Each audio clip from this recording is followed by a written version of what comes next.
Welcome,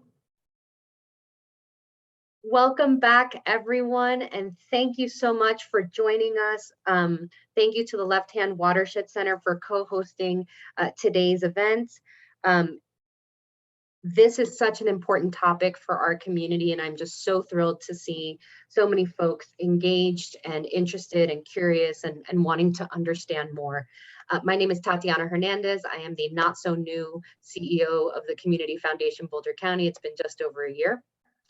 And I just wanted to share a couple of notes. So for those of you who joined yesterday's field trip to Calwood, thank you so much. I hope it was meaningful to see the real world impacts of last year's fires on Calwood and of course on our community more broadly.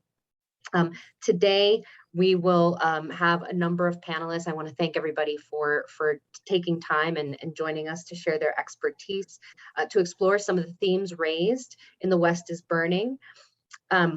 Primarily addressing the management of our forests within the context of climate change, looking at increased collaboration for innovation locally and nationally, and understanding how we can come together as a community to pitch in, protect our land, our forests, biodiversity, water, soil, all the things, right? We are creatures of this land, and it is our responsibility to steward it. A couple of quick notes on the Community Foundation for those who may not be familiar with us. The Community Foundation Boulder County has been this community's philanthropic partner for 30 years. Over the course of those 30 years, and in partnership with hundreds of donors, we have been able to support over $100 million in philanthropic support for our communities, which is just an incredible feat for our communities. Additionally, in moments of crisis, we are who our community turns to both hold the container of philanthropic support and to make sure that that support is distributed rapidly and responsibly, and in collaboration and partnership, of course, with our government and nonprofit partners. And unfortunately, we've gotten really good at it this year. And so I do want to acknowledge a couple of folks who've been really critical in our crisis response this year, primarily Lisa Moreno, our Vice President of Programs, who had not one, not two, but three crisis response funds to manage during an incredibly difficult year. Last year, we had thousands of people donate nearly $1 million to support recovery efforts from the Calwood and Left Hand fires. And as we watch fires rage across the West, we're holding our breath to see if we make it through 2021 without another major incident here in Boulder County. So again, I want to thank you all. I want to thank the Environmental Affinity Group for always having their finger on the pulse on issues that are critically important with regards to our environment.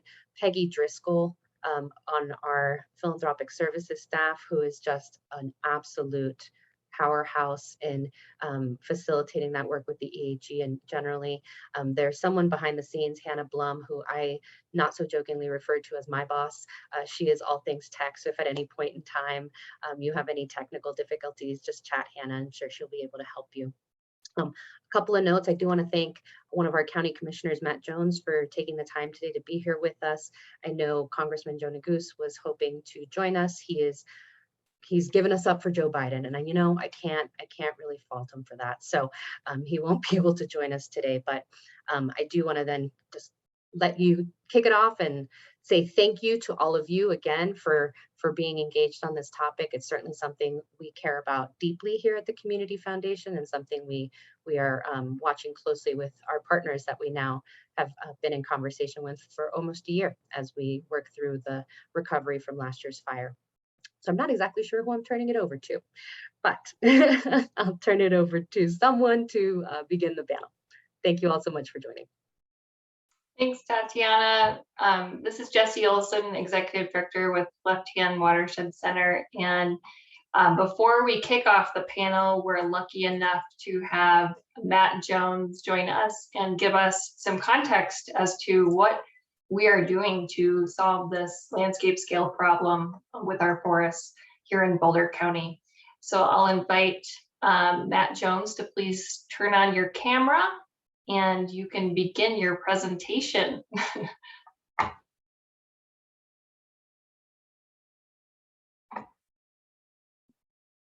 Did we lose Matt? Uh-oh. I think so. Okay.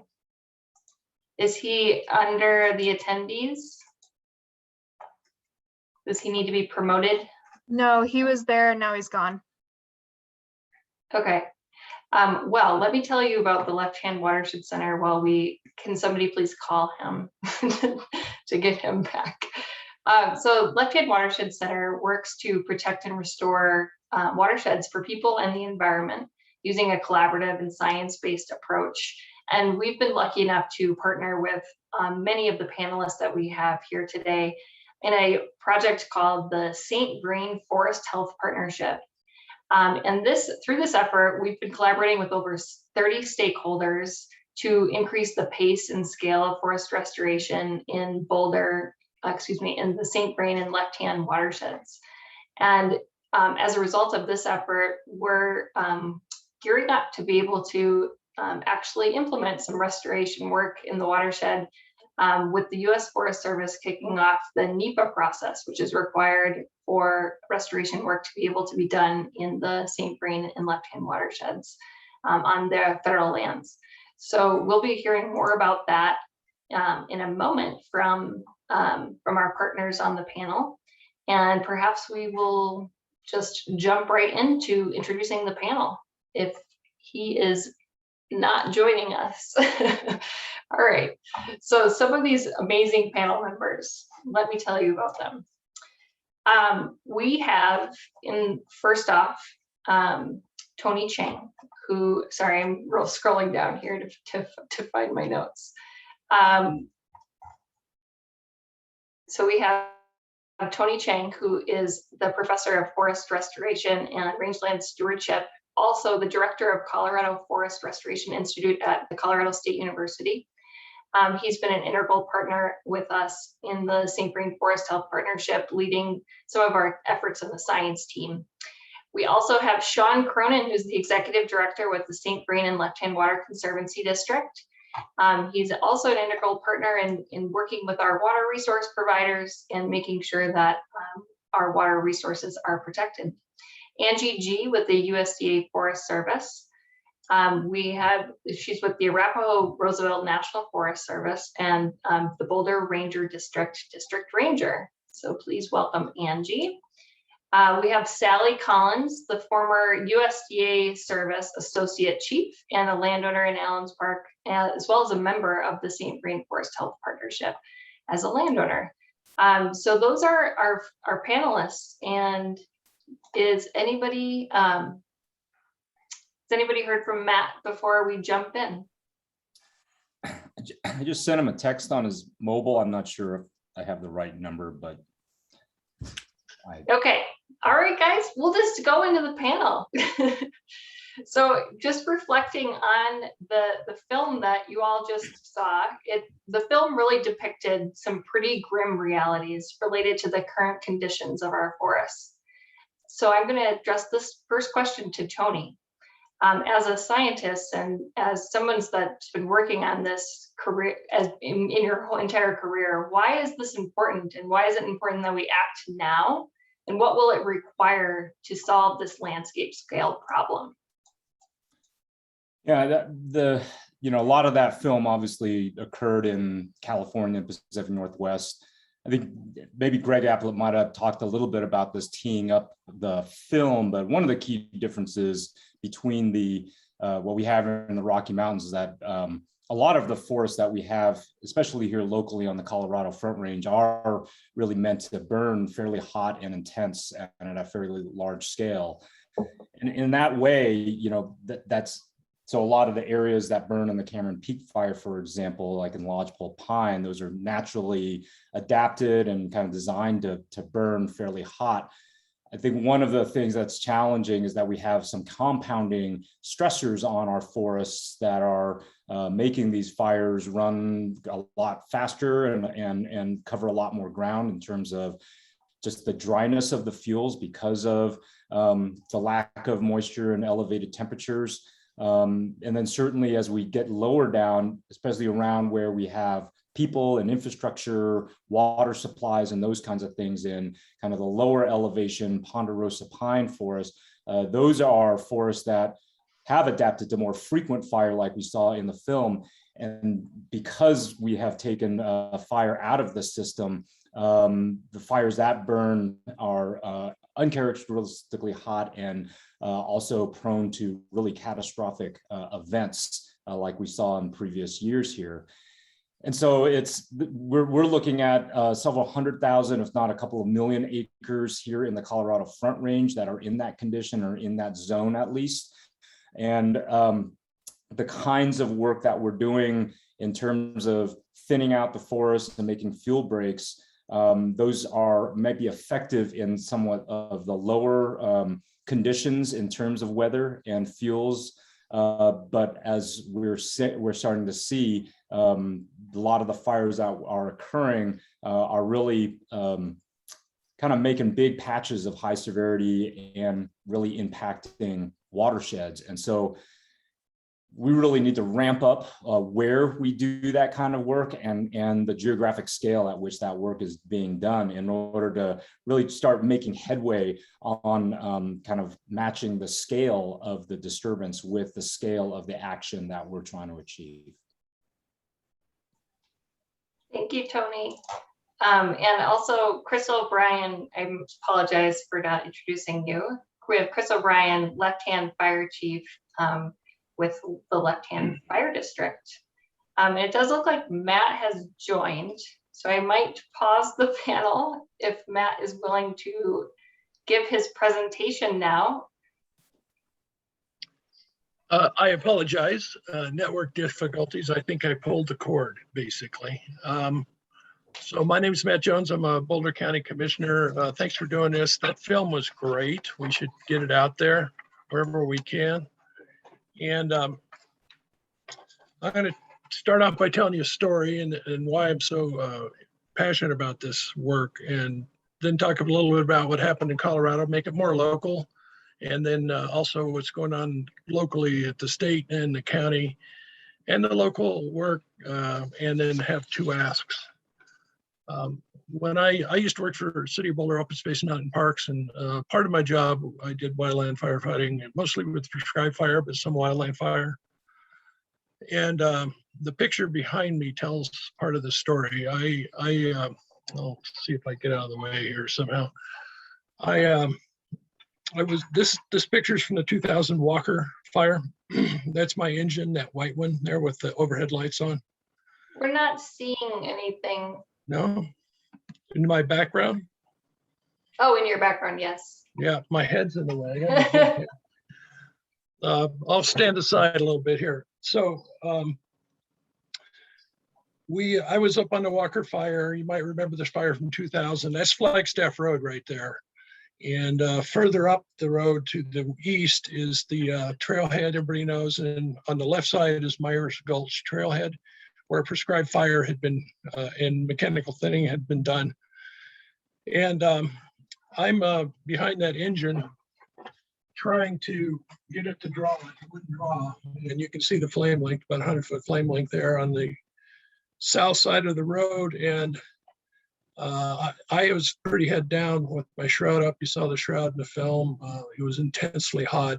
I was looking over my shoulder and I could see the leaves spontaneously combust. Was asking myself why I was doing this kind of work. And then I got a pat on my back or a slap on my back because you can't hear anything. It's so loud in those situations. And the trees on the other side, I can't see here, point there, those are on fire. So we used our escape route in our safety zone. I felt abject terror. And it was all right. We got out and calmed down, and we drove back down through because we were local. Most of the other crews were from elsewhere and didn't know their land as well. And we got back to Myers Gulch Trailhead, topped off our tank at the cistern there, and then went down a 2-track to the left of this picture, probably 300 yards in that prescribed fire area, and the fire was out. It was about a 2-foot flame length. We went in and helped reinforce the line, but they basically had taken an engine in there, done a wet line and stopped the fire. There were houses up the hill from that, and I just couldn't believe my eyes.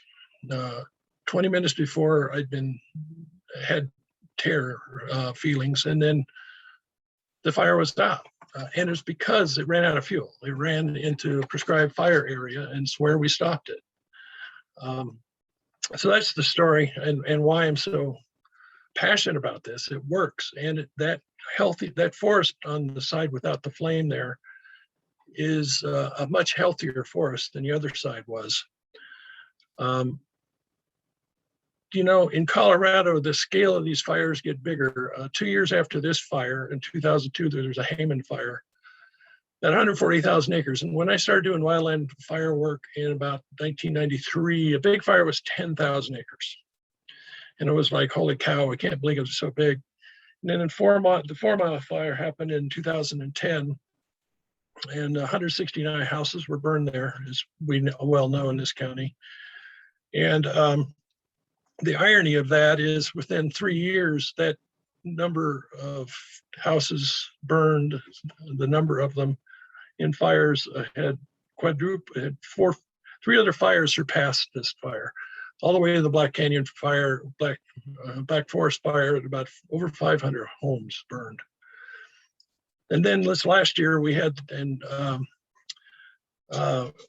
fires that we had the biggest fire in Boulder County history, the Cowwood fire, 10,000 acres.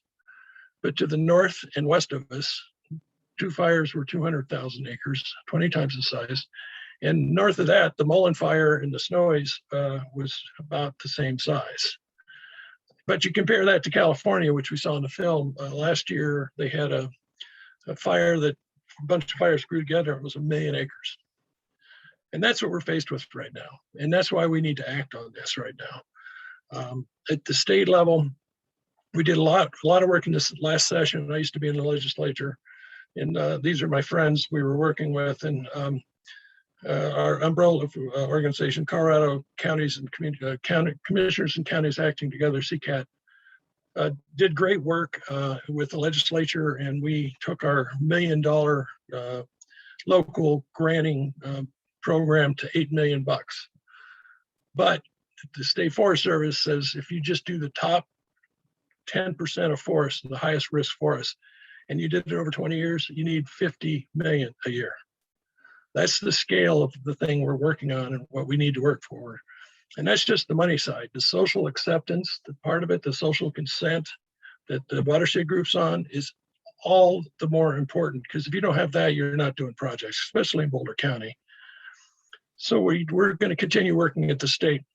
At the regional level, there's a Northern Colorado Fireshed. It was started up in Larimer County. Boulder County is probably going to join that. Clear Creek and Gilpin is basically the Arapahoe Roosevelt Forest area and counties. So we're busy with that. And that's important for state funding and also just to collaborate and work together.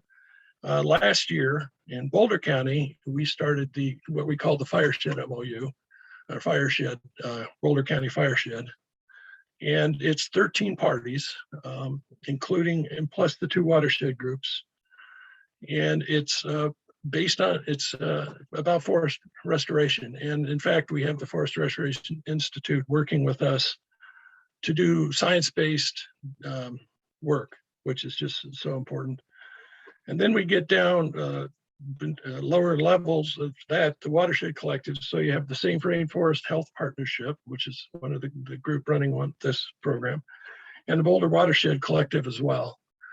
We're doing the on-the-ground projects and working with the public, and it's a great place to get involved.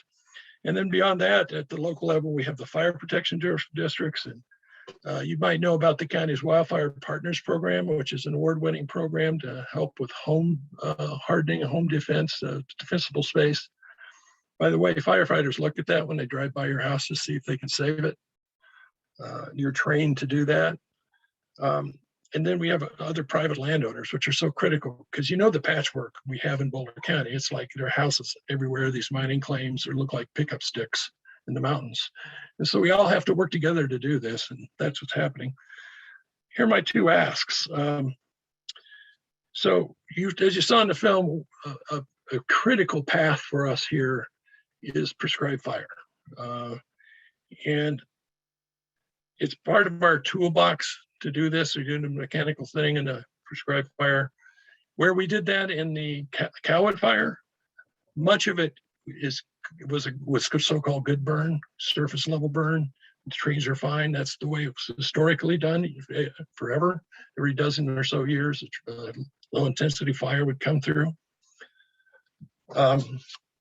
So doing both those things is so critical. So when you hear about burn scars, you might think twice about saying that. I would suggest you call it a burn area. Scar connotes a really bad thing. And we, after a prescribed fire got away and there was a fatality fire, 2 people died. It's a very tragic event. The local program had prescribed fire. If you took money from the state, you could no longer do broadcast burns, prescribed fire. And Ellen Roberts and I from Durango took us 4 years in the state Senate to get that back in as an option. And so everybody thinks fire is bad. It is not. Fire is fire. And it's the solution to this, to restore the forests. So please use the burn area and tell people the same thing. I think that's important. But the other thing is, please get involved.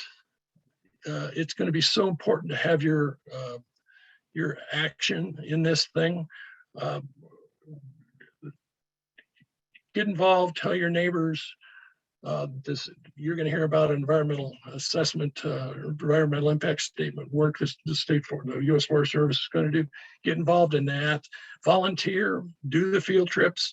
Let your watershed groups know who you are and get them your contact information so you can be involved in these things, because that's the key to this thing. We're going to all get this thing.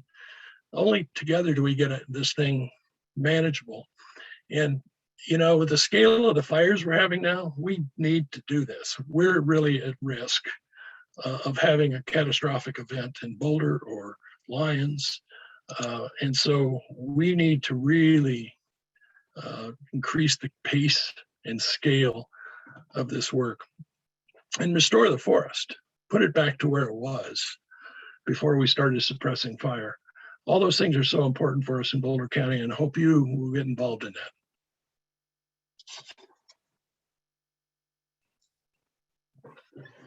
Thank you, Matt. That was great. Gives us a good context for how people can get involved and why we're doing this work and why we're here today. So before we launch into some of the questions that I've prepared, I wanted to orient you all as attendees to some logistics. You all are able to type in questions into the chat, and our staff here at the Watershed Center and the Community Foundation will help answer those, and the panelists themselves can answer the questions directly. The panelists are able to depict whether they can answer a question live or even type responses as we go, if they're not answering another question at the same time. We also, Joe Nagus may join us at some point. We've offered him some flexibility if he has some availability when he's not meeting with the president. So we'll accommodate him if he's able to join. So please, thank you in advance for your flexibility as we've sort of pivoted throughout this already. After about an hour of the Q&A with the current panel that we have, we also we will take a break after about an hour, and we will hear from Lisa Moreno with the Community Foundation, who will provide some observations about the 2020 Fires Relief Fund and also kick off the call to action section. So in the last half hour, we're going to be inviting additional experts in Boulder County and additional collaborators that have been working on the Northern Colorado Fireshed, the Boulder County Fireshed, and within the local coalitions, and including the Hand Watershed Center and the Boulder Watershed Collective efforts to provide additional resources and help answer questions and additional calls to action. So that's the format for the next hour and a half. And again, please feel free to use the Q&A to post your questions, and we will get to as many as we can. With that, I would like to go back to Tony, actually, just for a little more context on what is Matt talking about? Can you tell us again, what is Matt talking about when he says increase the pace and scale of forest restoration? What does forest restoration look like, and how will we know it's successful? Yeah, forest restoration is successful when the forests are able to receive and recover from fire in ways that they are ecologically set up to do. And so what we have seen in some of those recent forest fires here in the Front Range are burn areas. I won't use the word fire scars, but they are burned areas where we haven't seen recovery of the forest, because the size and the severity of those fires are such that they are not leaving any seed trees left for reproduction. And so just sticking with just kind of that forest attribute, that has all kinds of implications for watershed functioning in terms of water storage. Our forests are incredible sponges and filters for water, and when we lose that capacity, it affects downstream. Oh, we got some music with Jonas. Thank you, Jonas. And then it also kind of has all these other effects on things that we in the Front Range really value, wildlife, recreation, and those kinds of things. So when we look at the scale of these fires, the size, the spatial scale of the fire, how fast these fires move across the landscape, the past 20 years, we've been doing a lot of work. A lot of the federal and other agencies have been doing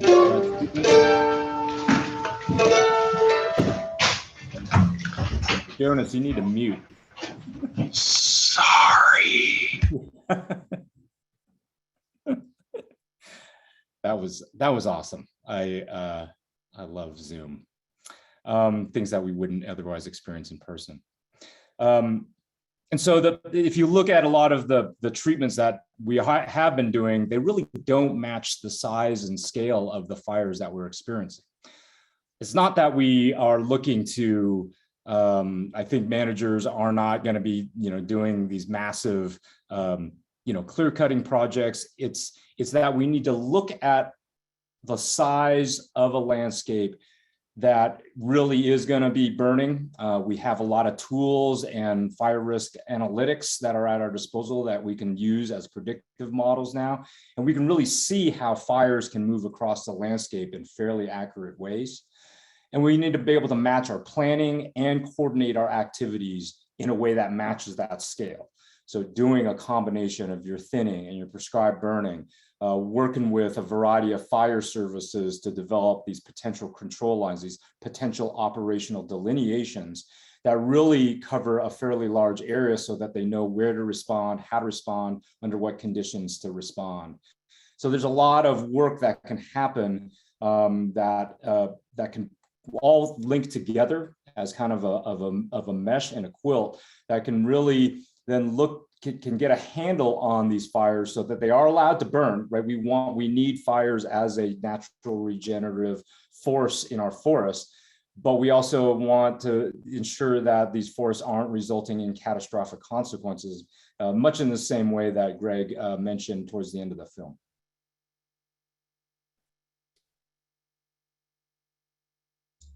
Thank you, Tony. That was great, thanks. Sean, so you work with municipal and agricultural water providers, and Tony touched on some of the impacts that might occur in the watershed and to water providers. Tell us what's at risk when it comes to our water supplies, and what will happen if we don't take this landscape scale approach that Tony described. Great, thanks, Jessie. Thanks for having me, and appreciate the Community Foundation Left Hand Watershed Center for hosting this. So I'm the executive director of St. Brendan Left Hand Water Conservancy District, and we work in the space of water. So we look at this challenge that we're all faced with the community through the lenses of water. And as we look at risk, we see it falling into three primary categories. The first one being an emotional risk to a community. And you saw that at the beginning of the film, the county commissioner tearing up at the idea of thinking about that fire and the next wildfire. And here in Boulder County, we really just got our legs underneath us after the 2013 flood and the tornado. And then we had the wildfire of 2020. So the risk to the people, the community, the fabric of the community, it really taxes resiliency. And I believe we're still vulnerable there. And it threads back into the water, which I'll connect to in a minute. The other risk is on the fiscal side. And Commissioner Jones touched on this to try to demonstrate the level to which this issue is going to cost the community. But just for other metrics, in the 2013 flood, the damages to the ditch infrastructure in the St. Vrain Creek and Left Hand Creek was around $20 million. And that was a flood that nobody had seen in their lifetime. And that was just a one-off event at 20 million. The Calwood, just the restoration process for the Calwood fire was around $6 million.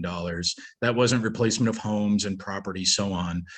So those two events demonstrate the level to which a single event in an area could cost. And what Commissioner Jones was talking about is 10x of that in terms of what the scale of the problem is here. The other risk category is sort of the practical side of risk. And that's where, as water providers and planners and managers, we really need to account for what the likelihood are of these kind of events, a wildfire, and if so, what are the impacts and consequences, and how do we plan for and incorporate the emotional and the fiscal side of things. So water providers look at forests much like Tony had talked about. We need the healthy forests. We need those trees. We need that upper watershed headwaters area to be pristine for good water quality. We need the meadows. We need the wetlands. So from that perspective, water providers are very protective of the forests and want to continue to maintain that and make investments there to provide good water quality.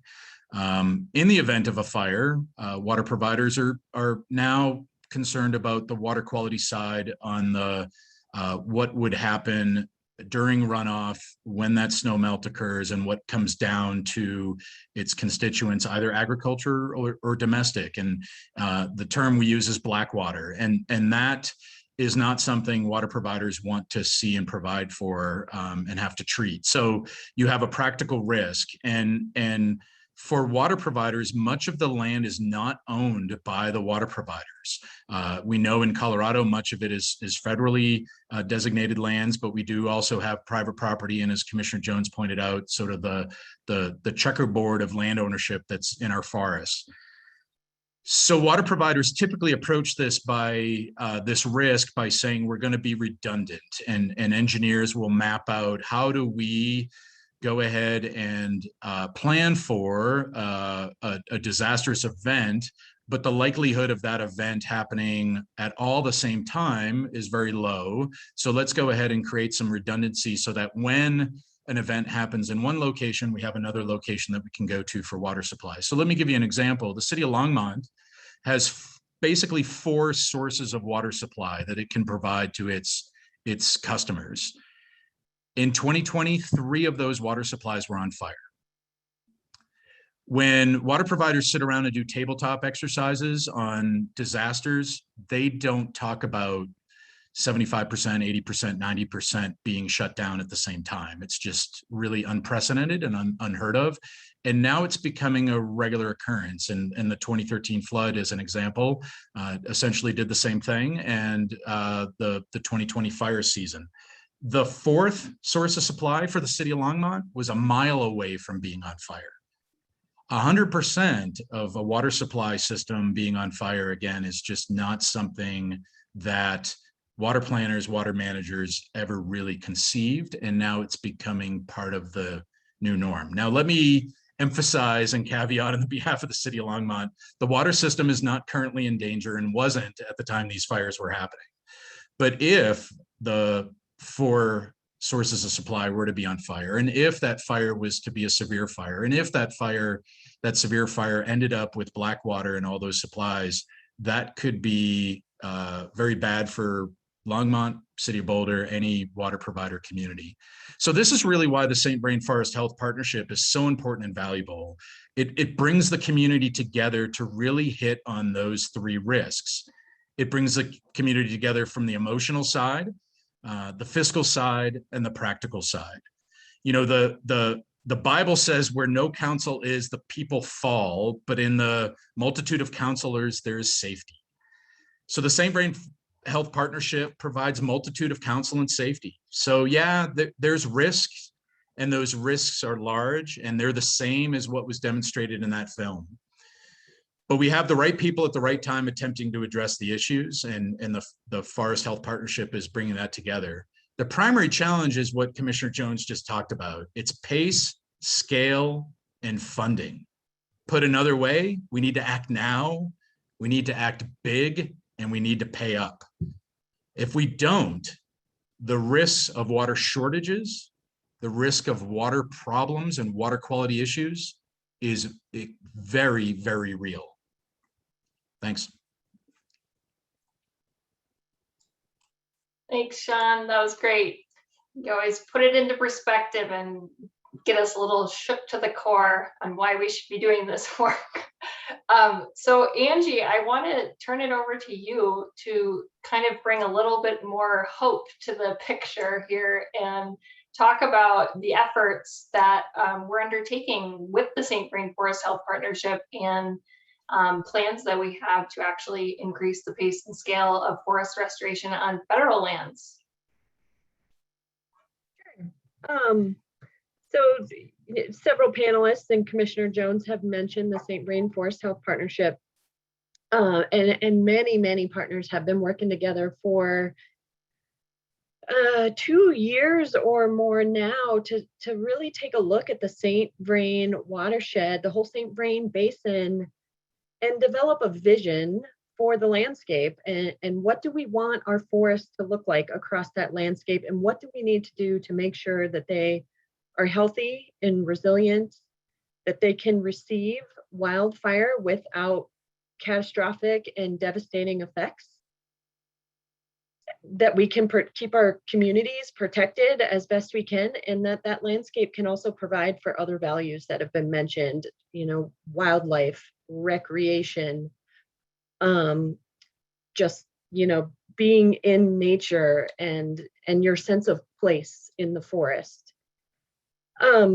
So there has been a series of community events. We have met with some communities. We have met with Rocky Mountain National Park, which is our next door neighbor, as well as several other land management agencies, as we were sort of working through what is it we need to do on the landscape and how are we going to achieve it.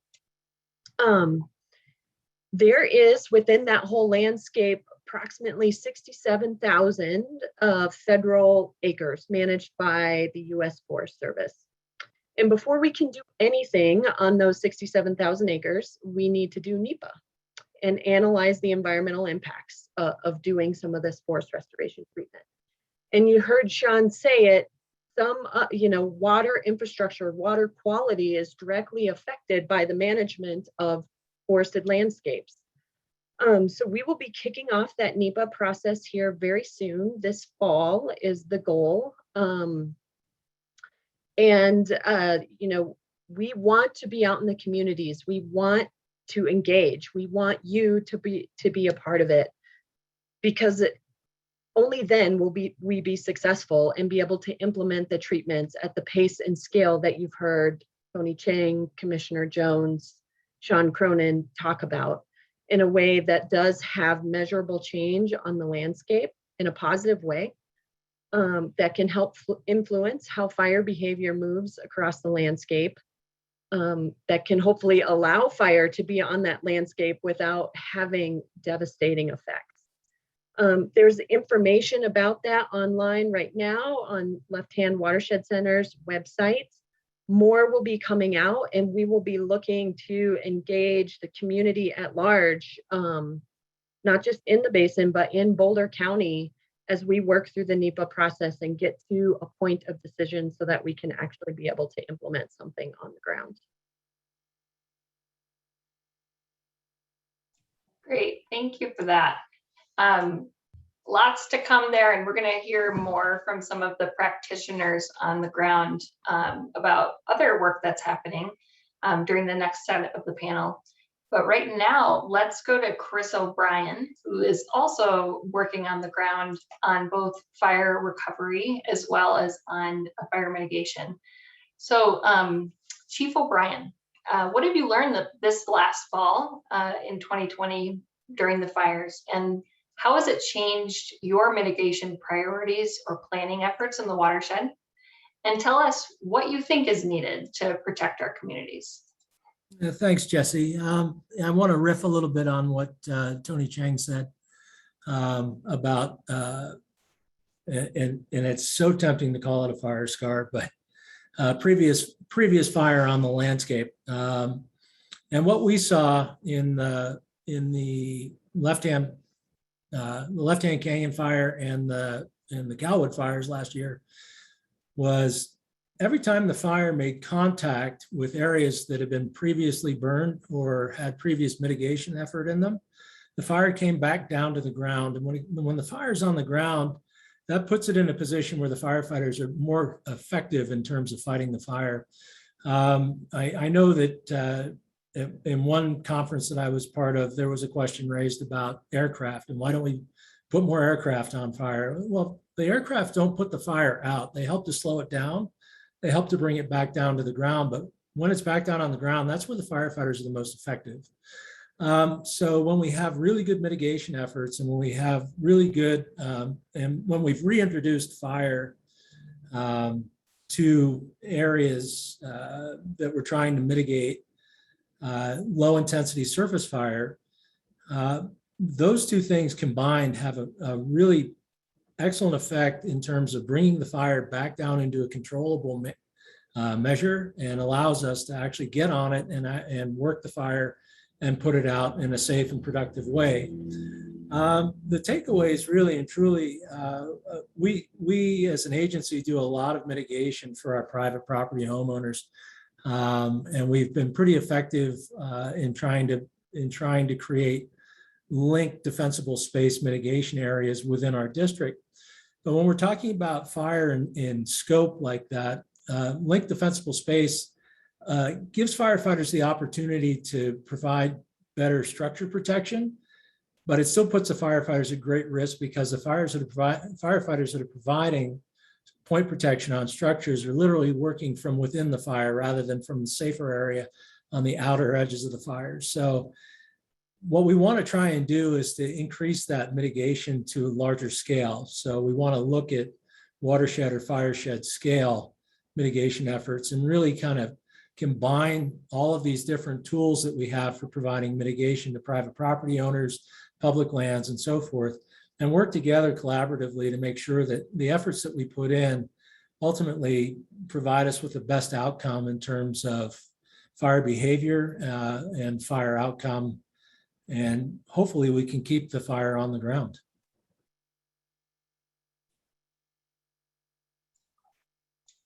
Great, thank you so much, Chris O'Brien. So just a reminder, if you guys have any questions, I have lots that I can pose to these folks, but if you have questions for them, we would love to hear them. Feel free to put them in the chat. So now I'm going to turn it over to Sally and invite you to the conversation here. So you have a lot of experience as a former U.S. Forest Service chief and also now a landowner in the Allens Park, or a longtime landowner in the Allens Park area, as well as a St. Rainforest Health Partnership member. Can you tell us more about your experience in being involved in this effort and why community members might want to get involved now? Yeah, sure. Can you guys hear me okay? Is that okay? All right. You can kind of see I just noticed this in the background here, these blanks on the wall. This is my cabin in Allens Park. And I just, those pictures have been up there for 50 years in this cabin, taken down as the Cowwood Fire, the East Troublesome Fire, and the Cameron Peak Fire were burning and looking like they were coming all in our direction. And my sister grabbed those pictures and took them with her. I think we've all experienced that sense of, this is the place my heart lies, and how could I lose this? I have been involved with Jessie, and Jessie, thank you, and the Community Foundation, thank you for hosting event after event. What I have seen here in my 35-year career with the Forest Service, and I was forest supervisor in Oregon, and I didn't see this happening nearly to the extent that I'm seeing it here, happening here now, is the level of involvement and responsiveness that you've shown to getting the message out, being there with all the things that everybody, all the panelists have talked about. I've been managing forests with fire for my whole career. And one of the things that I've learned is that you can't do one thing, and Angie will reinforce this in spades. You can't do one thing if you have not got that consensus from the public, that social license from the public. And the only way you get that on this very complex, convoluted story of fire is by talking directly to people and meeting them where they are, coming and meeting with landowners associations. One of the things about this Front Range in Colorado is that we are loaded with people like me who live in Oregon now, even though I used to live in Lyons and work with Sean and others in Lyons after the flood, but now live in Oregon, but I come here 2 months a year because I love it so much. And I can't be reached that easily, right? It's hard to find these people who have these cabins in the mountains all over the place. It takes a special effort to reach people. And so I guess one of the things that, before I get off of my time here, I just want to encourage anybody that's listening to this, if you have friends that have cabins in the mountains, if you have friends that are associated with these small groups of cabins that are all throughout the St. Vrain watershed, contact them, let them know what's going on so they can get involved. I mean, I'm only here a little bit of time every year, but I'll tell you what, I'm there for Jessie and I'm there for the St. Vrain Watershed Partnership because I think it's so important and what they're doing is so extraordinary and everybody can be involved if they want to.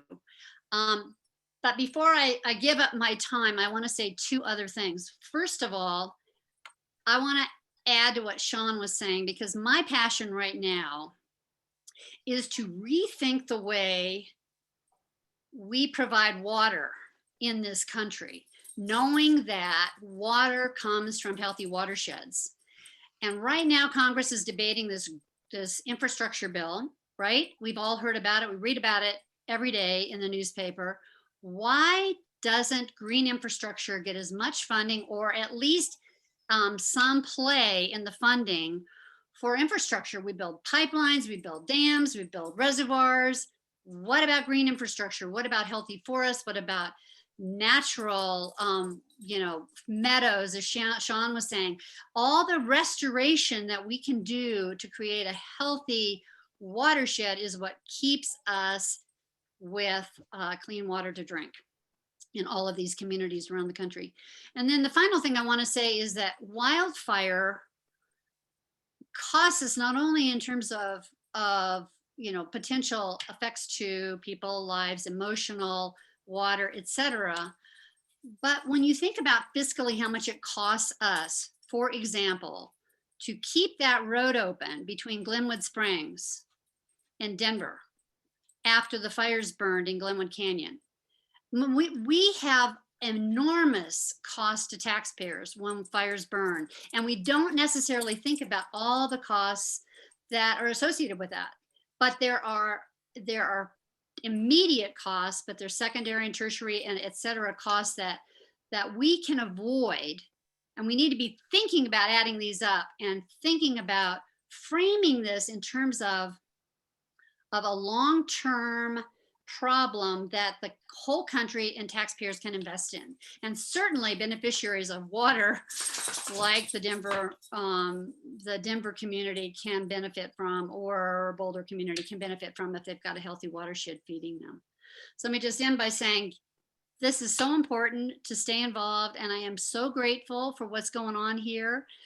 If you can, you know, if there aren't very many really incredible causes that you can support that can get directly to the heart of the problem. And I think what the Left Hand Watershed Center is doing is one place I put my money, because I think you're doing a great job. And just know they're really responsive to meeting with people and meeting you where you were at. So thank you once again, Jessie, and all that you're doing. Thanks, Sally. That's great. Yeah, so building off of that funding comment, so we know that there's a lot of funding issues with doing the fire suppression and actively putting out fires, and the cost of mitigation might actually be less than that. In addition, the film mentioned that the USDA Forest Service had a lack of staffing and resources to adequately address the problem. And so, Angie, I was wondering if you could comment on whether or not that's the case here, or if you see kind of new funding streams coming to be able to address this issue. Sure. So, you know, we are no doubt limited by funding and staffing capacity. And it's probably not a surprise to at least some of you that over time, more of our budget has gone from programs that are managing national forests, you know, the resources in the forest, to actually having to support the firefighting effort. And likewise, staffing has followed that trend. And so so we have felt that over time, right, where we have less available to be proactive and get ahead of the problem, or at least try to stay caught up to it as best we can. There are things happening in Congress, or things that have happened in Congress, that are trying to help correct that. The movie mentioned the fire funding fix. Just on pretty high level, we are really successful at putting out fires. On any given year, we are able to put out 98 to 99% of our fires in initial attack. And then it's 1 to 2% of those fires that go really big, become really, really costly, and they really tax our budget. And so that fire funding fix is an attempt to help tap into the disaster fund to address those really big, really costly fires, so that it is not such a draw on our agency budget, and we can still manage the forests and support our other programs. Sally mentioned the infrastructure bill. There are a lot of things that are happening in Congress right now that are attempting to provide some money. We don't know the outcome of what those things will be. So we're a little bit in a wait and see mode, but there's hope and encouragement out there that we might have some resources available to do some really good things on the landscape. So I think the key message from there is positioning ourselves to be able to act and implement if the funding and capacity resources become available. And I think we're doing just that with the St. Vrain Forest Health Partnership, and with events like this, as we are trying to get ourselves in a position that we have the social license, the community support. We know, you know, we have a plan for what we need to do on the landscape, and then we're able to move out and implement that. Thanks, Angie. That's great. Sean, do you want to comment on this from a local municipal level in terms of resources that have become available thanks to 7A passing? Sure. Yeah. So much like my previous response, I think resources fall into the kind of those three categories: the emotional, the fiscal, and the practical. So on the emotional side, I think as a community, we really need to be mindful that the significant toll it takes on our community leaders and our staff and our local governments to deal with crisis after crisis after crisis on an annual basis. I know, for example, that following the 2013 flood that was followed by the tornado that was followed by the fire, there were many in the emergency management organizations, for example, that sought other career paths because it's just a extremely emotional toll. So really making investments in communities is really critical, and goes back to my earlier comment of a multitude of counselors and safety. And so St. Brendan Left-Hand Water Conservancy District put together a strategic plan in 2019, and again, looking through the lenses of water, said, how can we build some resiliency in the community by meeting a multitude of needs with water programs, projects, and services. And that was embraced by members of the community to the tune of saying, let's go ahead and ask the community to fund it. So in 2020, the St. Brendan Left-Hand Water Conservancy District went on the ballot and said, we've would like to make some investments in water, which include forest health. We have, as a community, perhaps neglected making some of those financial investments. And would you be willing to tax yourself and allow the St. Brendan Left-Hand Water Conservancy District to collect your property taxes on a regional scale and reinvest that in water? And 70% of the voters, nearly 70% of the voters agreed with that in November of 2020. And so what Jessie referred to as 7A was the ballot question that passed in November of 2020, and it's going to amount to about $4 million a year within the St. Brendan Left-Hand Water Conservancy District boundaries. There are other local governments looking at the possibility of some type of financial plan to be able to address these issues that we have within the forest.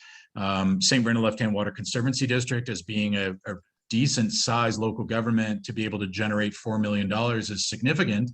But as we talked about earlier, to the scale of what we're talking about, $4 million isn't nearly enough. So working together with other local governments in the state of Colorado and other funding sources is really going to be critical. And Angie mentioned, as far as the Forest Service goes and their funding, it's really going to be critical. So there's optimism in regards to where the funding might come from, but the question being lack of staffing and resources is very real.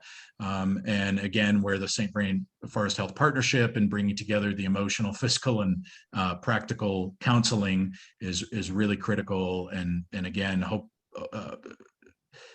reason to be optimistic about folks putting together money and coming together to try to solve the problem. Awesome, thanks, Sean. So I'm going to turn the next question over to Chris, and I'm combining one of my questions with two from the audience to make a 3-for-1 question. So one of my burning questions was really looking at kind of how ways we can build fire resilience into our communities other than forest restoration. And so one of the questions we got are, how can we reduce that kind of built off of that question, is how can we reduce the human caused wildfires, which are the primary cause of many of these wildfires? And how can we also reduce ignition on individual structures?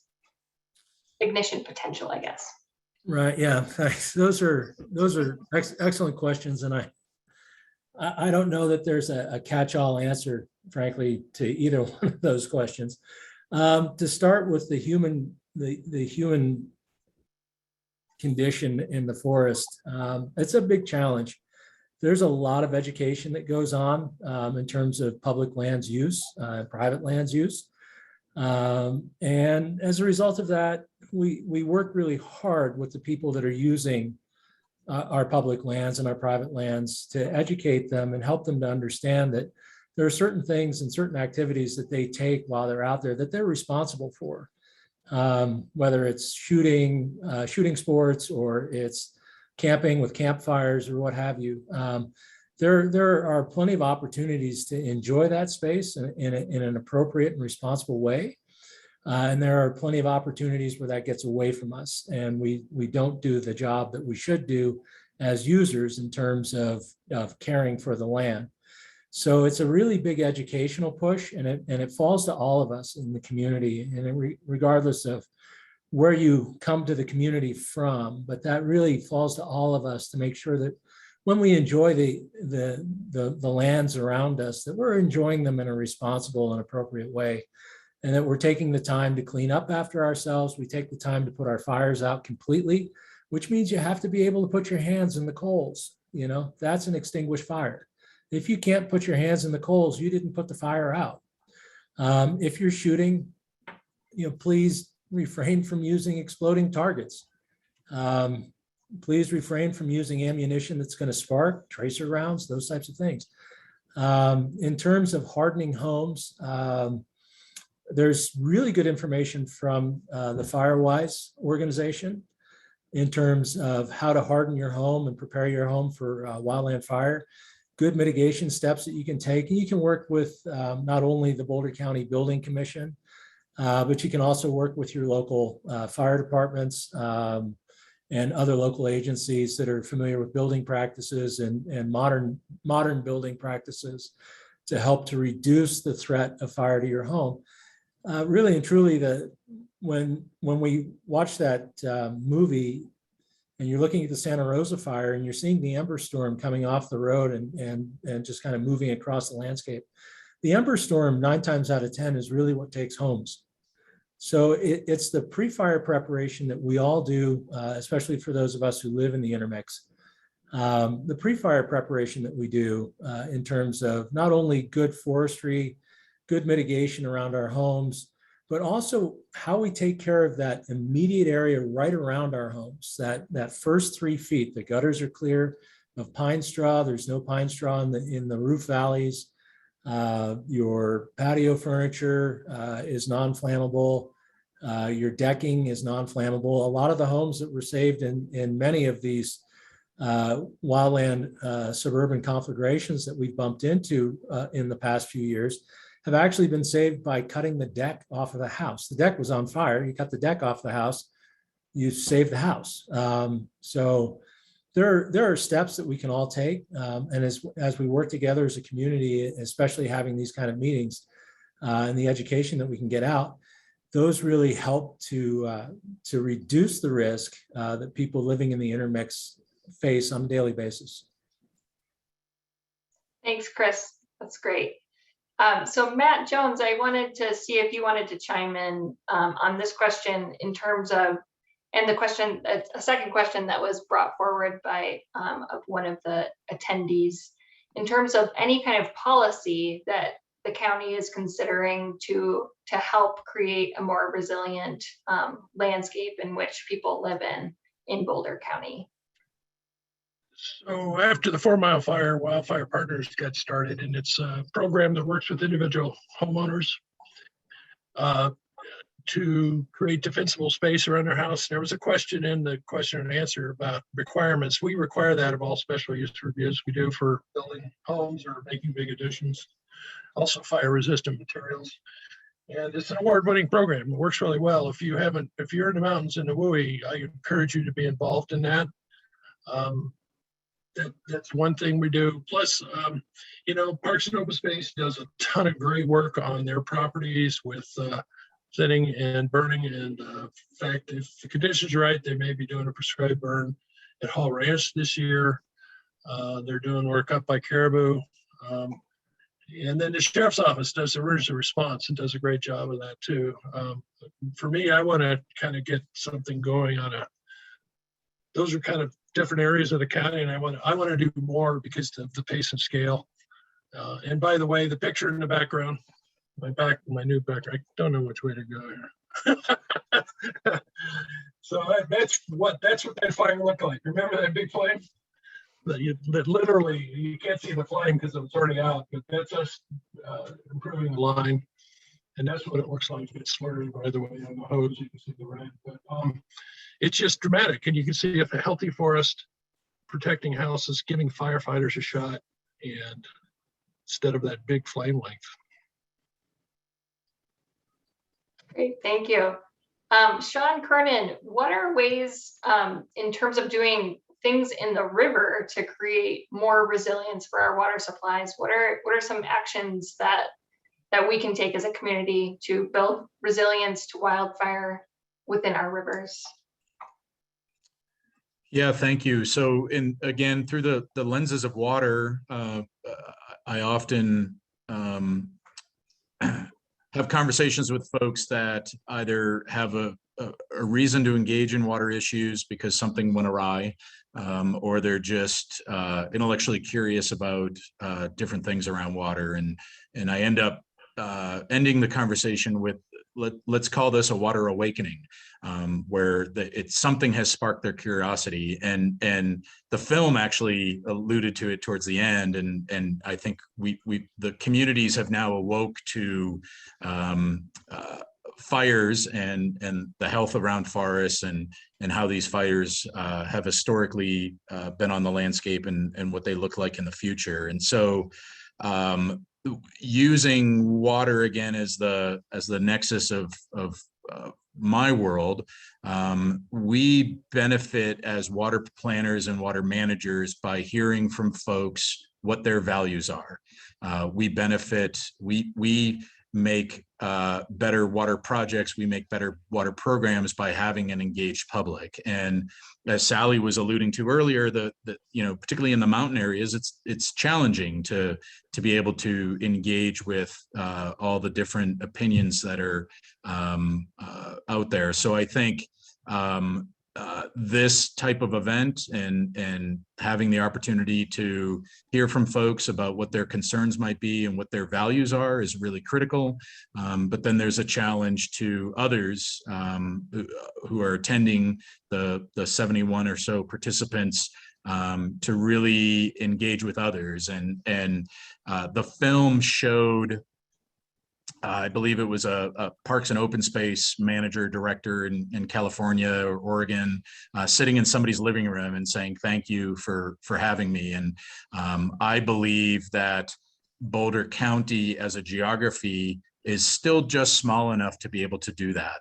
And I think we as a community, that awakened community around fire, ought to do all we can to sit in folks' living rooms and have this conversation and help understand what their issues and concerns are and help educate them on what this challenge is and how we can best move forward. So Jessie, I think we learned a lot through water management, that it comes down to the people and it comes down to listening.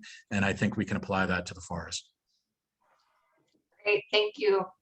And maybe doing some river restoration above infrastructure to create more resilience in the river might be a great approach as well. So we are actually at a pretty good wrapping point for this section of the panel. And before we invite other members of our community into this discussion, we wanted to turn it over to Lisa Moreno to be able to give a little bit of a highlight on the Fires Fund and potentially give us some more inspiration for our call to action before we invite the other folks. So thanks, everyone.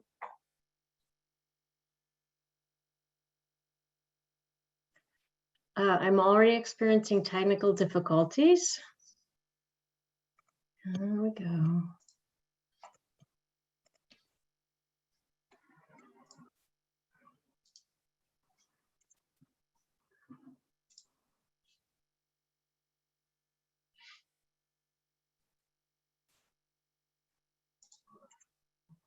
Okay, hi everybody. I am Lisa Moreno and I'm the VP of Programs at the Community Foundation Boulder County. And I was the lead staff person for the foundation to figure out how to respond to the Calwood fires once things started that Saturday. So in total, the foundation collected $896, almost $97,000. And we have given out $874,000 in grants, with about 2.5% going to fees. When we opened the fund, we said that we were going to use the funds to benefit those impacted by the Calwood fire and the Left Hand Canyon fire. That grants from the fund will be made to nonprofit organizations, municipal and county entities, support immediate relief and longer term recovery needs for individuals and organizations. It is important to note that the Community Foundation Boulder County does not make grants to individuals. So our job is to figure out where the money needs to go to other entities that can meet the needs that the community was facing. In total, there were over 3,000 donors to this fund, and the average gift was just under $300. So this slide is context. This slide is the last 18 months of the foundation. The blue, the top line of the graph is gifts in, and the bottom part of the graph is gifts out. All of the blue is COVID money. So we were already dealing with millions of dollars of COVID funds starting in March, and then the fires fund is in red in the middle, and then the funds from the shooting start again in March of 2021. So this is just a little context of where the fires fund fit into life at the foundation. In terms of how now these last 18 months have given me quite an education on disasters of all different kinds. I am a policy wonk, a policy generalist, and a generalist social worker. So I tend to look at a holistic response to any disaster that's in front of me. This messy thing is basically what happened in my head around this event. The Calwood and Left Hand fires in the middle. The first thing, of course, is people. What's going on with people? People are evacuating, and then what needs to happen to support those people who were evacuated. Financial assistance, we created a partnership with County HHS to cover their cash costs for cash assistance to people that weren't covered by anything else. We ended up, that people need places to put their animals. The homeowners who lost property needed access to help to make sure they could maximize their insurance benefits. The fund paid for that. And we also created a mental health program, quote unquote voucher program, in partnership with the county community services and Jewish Family Service, which allowed anyone whose fires impacted 5 free individual or family therapy sessions. That program still exists. If there's anyone out there that needs it, it's also been expanded with our COVID funds, so it's expanded to a much larger percentage of the population. Then we were looking at, okay, those who responded, how did the fire impact them? So fire protection districts who responded in those first 12 hours of mutual aid, did they have unbudgeted costs as a result of it? Similarly, or simply lost tax base because of properties destroyed. Same thing with nonprofits. Nonprofits that responded who were all of a sudden in the middle of a pandemic where money was already tight. We're now looking at unbudgeted expenses to meet the needs of people, and in the case of Colorado Horse Rescue and Humane Society, animals in the mix as well. And then of course Calwood, which had a large percentage of their acreage burned. Those were also things that we funded. Then once those grants were all made, then it was time to look at the land and what needed to happen to the land. One of the largest grants that we gave actually was for restoration, and that was to take care of the land in the gap areas. The Left Hand Watershed Center was the main partner for that. It was restoration funds that went to Calwood and funds to increase the capacity of the Sawyer team for Team Rubicon. And then we turned the attention to mitigation. We wrote our mitigation RFP to maximize, to get as close to landscape scale mitigation as possible. So every applicant had to show that they were either adjacent to a recent mitigation or any treatment or an imminently planned treatment. They also had to show that they were working in collaboration and coalition with other entities. the committee, so each one of these had a committee that reviewed the grants and made recommendations. The committee also felt it was really important to include preparedness. So asking nonprofits and fire protection districts what they needed in terms of gear or equipment to be better prepared for the next fire so that everybody was as ready as possible. So we sent a number of grants, 6 grants, I think, out the door for preparedness.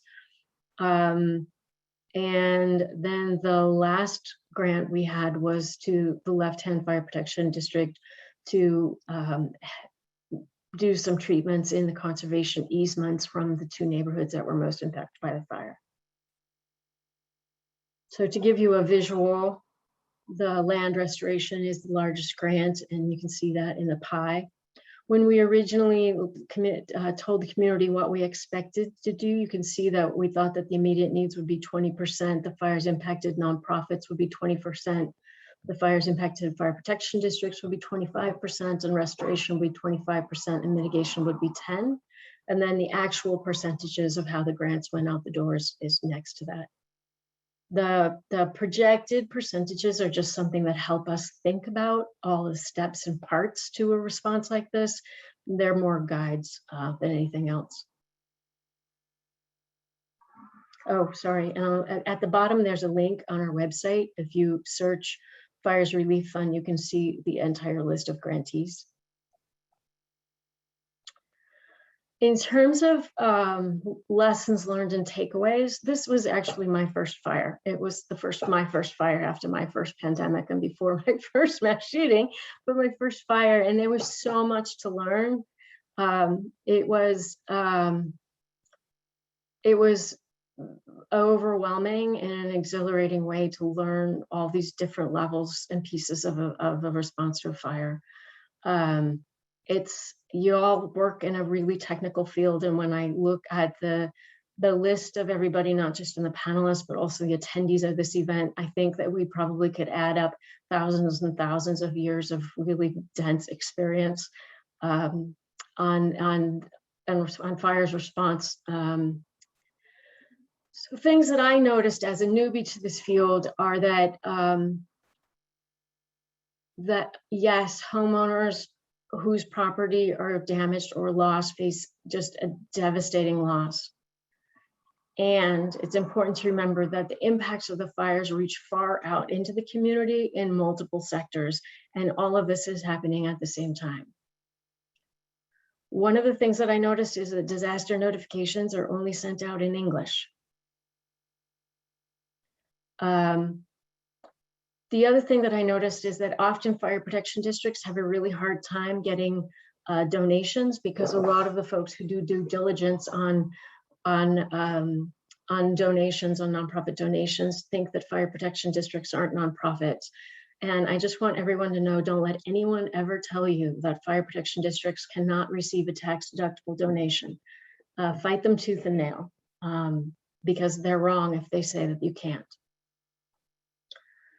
So these would be your donor advisors, any foundation with which you have a donor advised fund. If they tell you you can't, tell them you're wrong and keep going. Fire protection, or the volunteer fire departments across the mountain regions need an influx of new recruits. Anybody out there who has time and energy and physical ability needs to be signing up. The land restoration work really went on a fast timeline, and I shouldn't have been surprised by it, but I was. The need to get that money out quickly was really obvious, and the whole goal, of course, is that the money needs to be on the ground, because the work needs to be done before the spring rains contribute to flood risk. The mitigation really, like everyone has already said this, I'm going to say it again, it needs to be done at as large a landscape level as possible. And really, because of that, we need a county-wide or regional mechanism to cover the costs of mitigation at the scale that we need it. And finally, we've talked a lot about the social license. we need a massive and coordinated communications campaign to make sure that not only everybody says, yes, we need prescribed burns and mitigation, but also that people in the plains understand that what happens in the mountains is absolutely in their best interest and matters. It matters to their health, it matters to their water, and the mountain people are not alone in this. Everybody is in this together, and I don't think that we have that yet. I want to make sure that I recognize the grant review committee. These are folks who probably met a total of about 4 or 5 times. They brought their experience. They represented their communities. We had some great conversations, and they were real troopers through the whole process. I would like to thank Mark Stevens, who stepped in as a facilitator when I had to walk away from this work and start working on the response to the King Super shooting. He stepped in with grace and got it done. Gary Sampson, Jacqueline Fankhauser, Paul Orbach, Janae Kwan, Chris O'Brien, Andrew Goldman, Rafael Salgado, and Jessie Olson. You guys all, without you, I would never have been able to figure any of this out. And mostly, I want to thank all of those 3,000 donors to this fund. Without them, we would not have had anything with which to respond. And finally, I want to leave you with a few thoughts. Again, I'm a newbie to this field, so in one hand, perhaps I'm, just speaking out of turn. On the other hand, it's new eyes, but we wouldn't have been able to respond to any of this without our donors, not just to this Fires Fund, but our donors for the last 30 years. So anybody who has time, treasure, and talent, this is absolutely an issue that folks need to figure out how to contribute to. Whatever you have, figure out where to plug it in, because we are all, and the county that we love, are all at risk, and we're all in this together. One of the things, like I said before, that we desperately need is a coordinated community-wide communications campaign to make sure that everybody's unified in this effort, and that support for prescribed burns and mitigation is totally normal. And I'll tell you right now, $15,000 to $25,000 to each of the watershed centers, the Left Hand Watershed Center and Boulder Watershed Collective, would go really, really far to reach this goal. In addition, collaboration. We still have, I'm seeing it in the grant apps that we're receiving, we still have organizations that want to mitigate, but they think that it's a one-off and they don't really have to partner. We need to start looking at true partnership, not just something transactional to have a letter of support from someone, but true partnership to actually do this at a landscape level. Sean was talking about different bills and things that were going on in the state legislature, funding mechanisms to address this work. We absolutely need to plug everybody in around this and do some serious advocacy around this. And finally, as we think about the things that need to happen at the level of, in the WUI and the level of community, but even in individual homes, we have to keep in mind equity. I don't think that anybody really wants to end up with the mountains being a place that only rich people get to live. So partners like Wildfire Partners are really important. So if you're wondering where to plug in your treasure, Wildfire Partners is another great place to do it, because they help people who can't really afford to make these investments themselves. So finally, as you go through this listen to this last panel, please be thinking in really concrete terms about where you can plug in everything you can bring to the table, because we really just don't have any time to waste. And I think I'm handing it back to Jessie.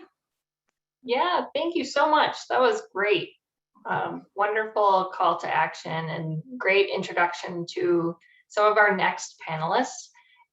So Jim Webster, if you are out there in attendees land, we're trying to promote you to a panelist, and that you need to follow some prompts. So we would appreciate if you could follow those prompts. And while Jim is doing that, I'm going to invite the other panelists that are here to go ahead and turn your cameras on and unmute yourselves, and I will introduce you. So we have Jonas Feinstein from the Natural Resource Conservation Service here with us, Jim Webster when he arrives with Wildfire Partners, Maya Meckhammer with Boulder Watershed Collective, Scott Epperman with the Boulder Valley Longmont Conservation District, Ben Full with the Colorado State Forest Service, Chaska Hiawatha with the Colorado Forest Restoration Institute and the Northern Colorado Watershed, and Matt Jones, a Boulder County Commissioner, is back with us, in addition to the first set of panelists.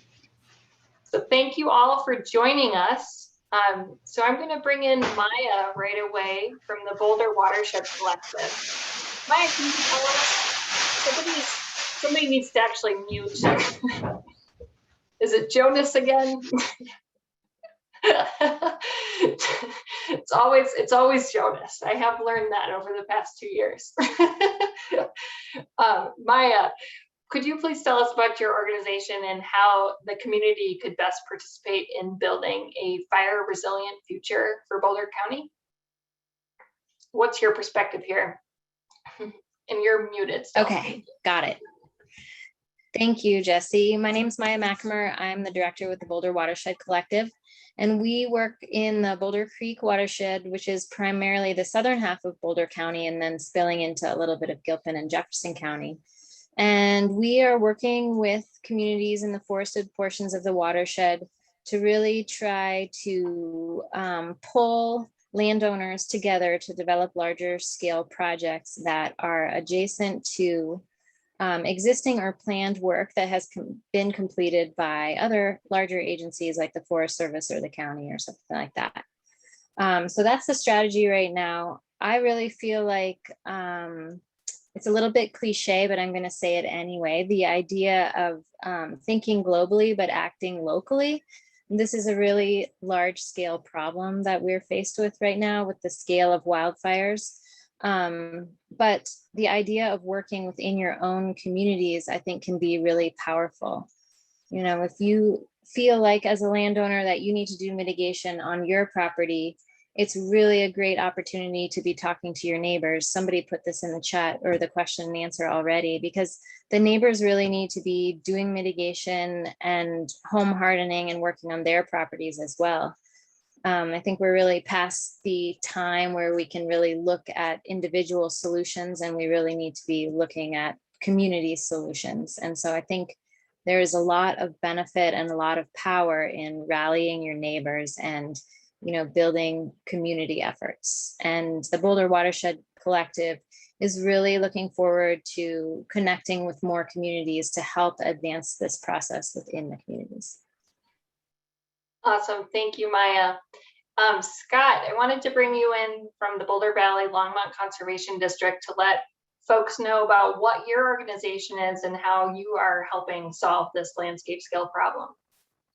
Yeah, so at the Conservation District, we are doing a lot of conservation forestry, which you can think of as sort of a long-term mitigation strategy at the landscape scale. Really focused on restoring forests back to their ecologically functional states. So they are prepared for fire at the large scale, backed up with science and sort of the historical record of trees that we do have hidden away in all of the dense stuff. And we are working with landowners, groups of landowners to get these projects started. Great, thank you, Scott.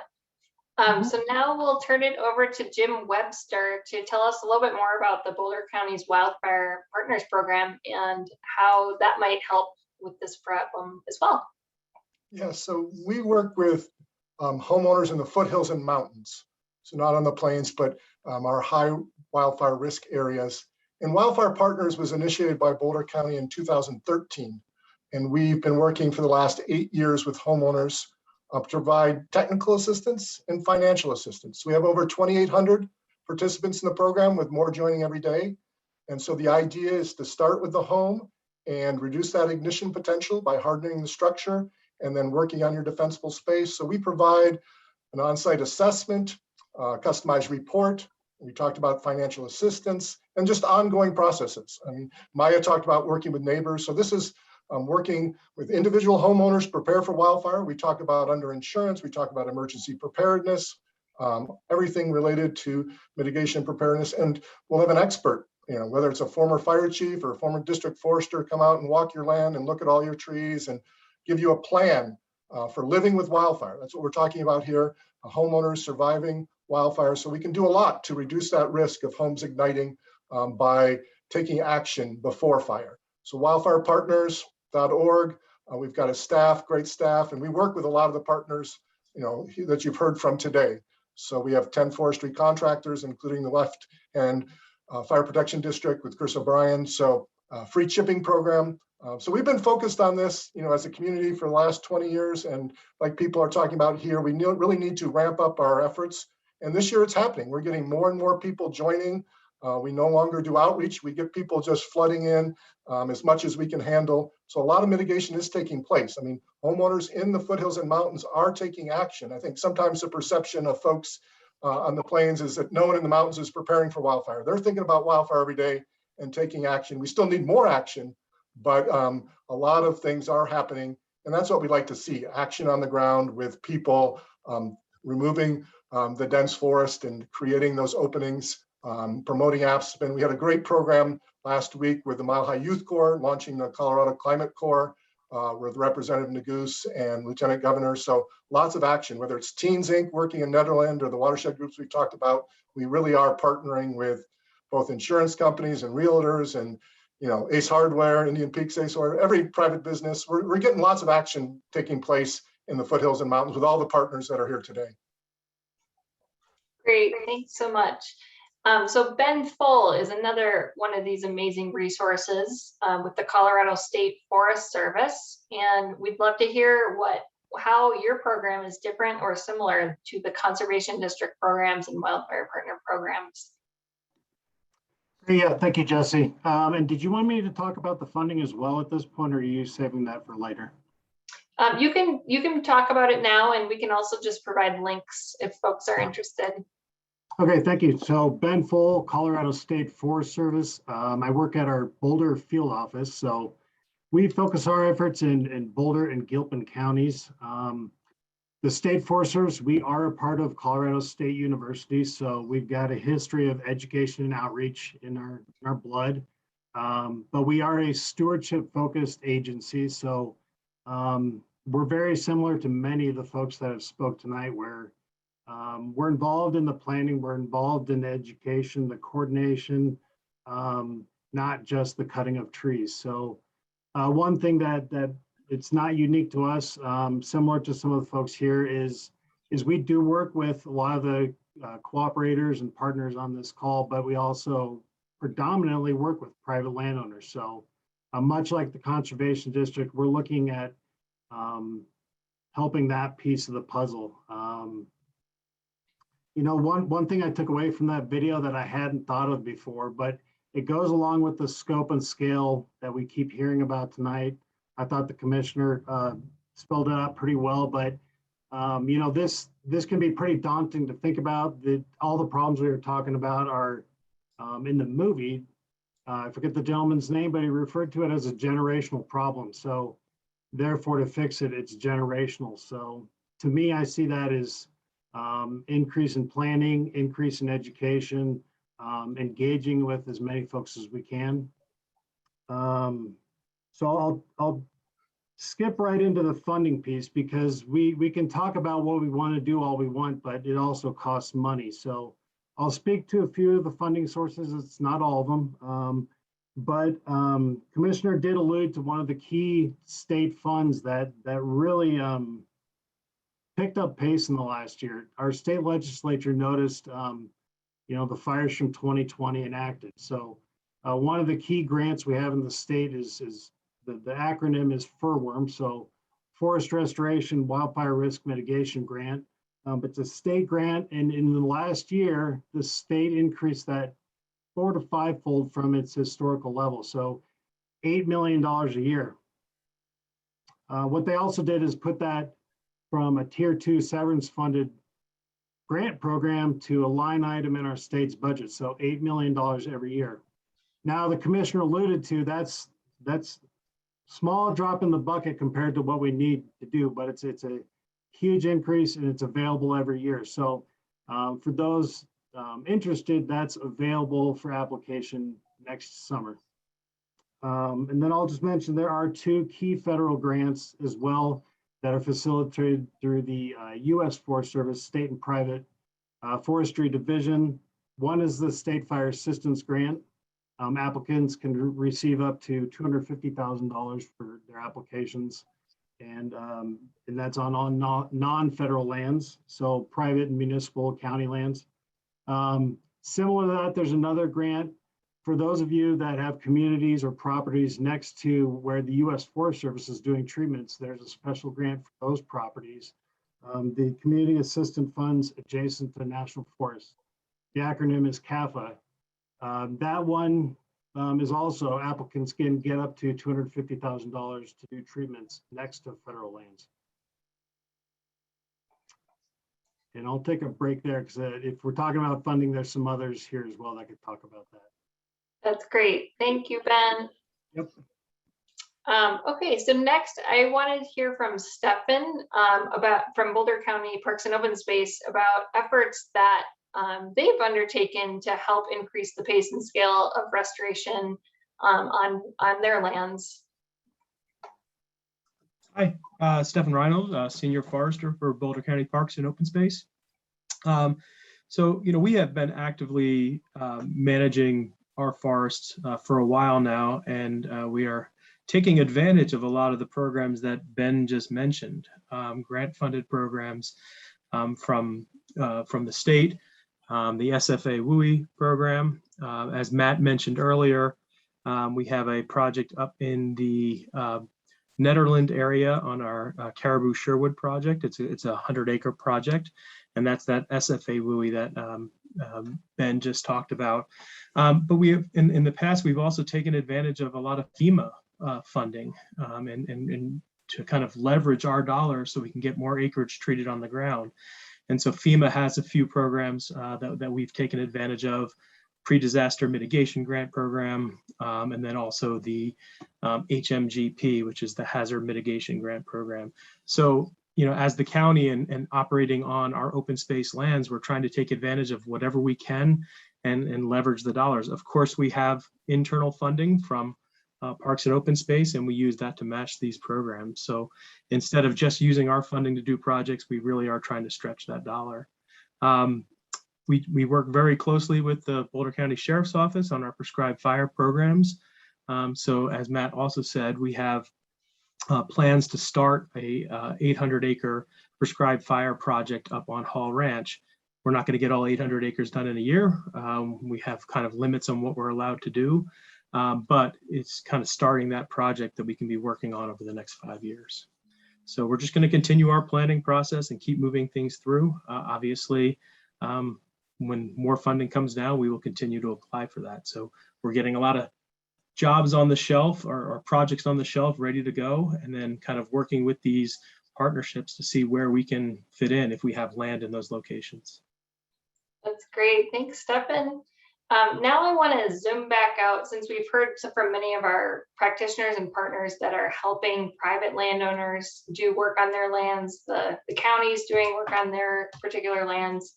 I wanted to invite Jonas into the conversation to help us zoom back out to a landscape scale. Jonas, I'm curious if you could comment on what your vision is for this after kind of working with us over the past year and learning more about the matrix of forest restoration that we're planning to undertake here.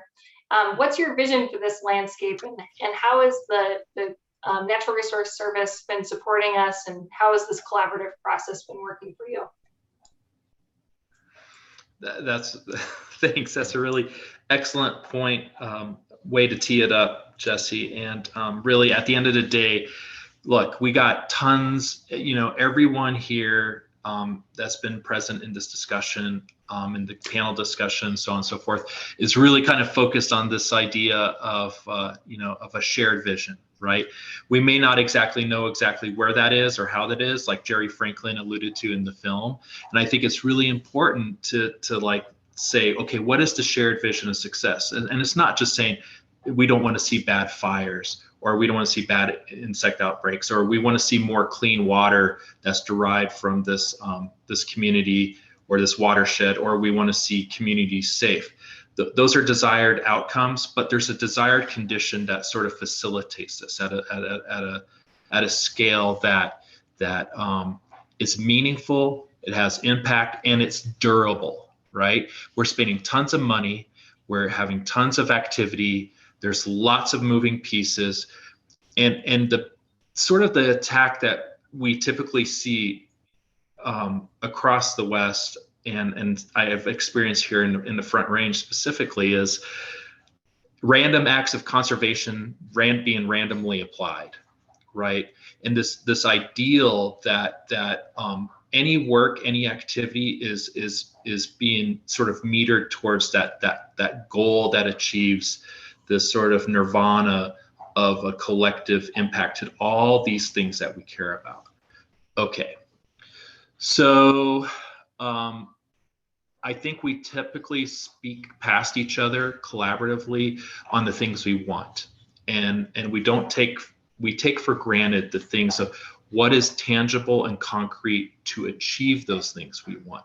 And that's where we start talking past each other, or not having a clear sense of what defines success. So in words, numbers, pictures, graphs, interpretive dance, what makes sense on a landscape that achieves all these outcomes that that collectively and individually we're striving for. Sean wants clean water.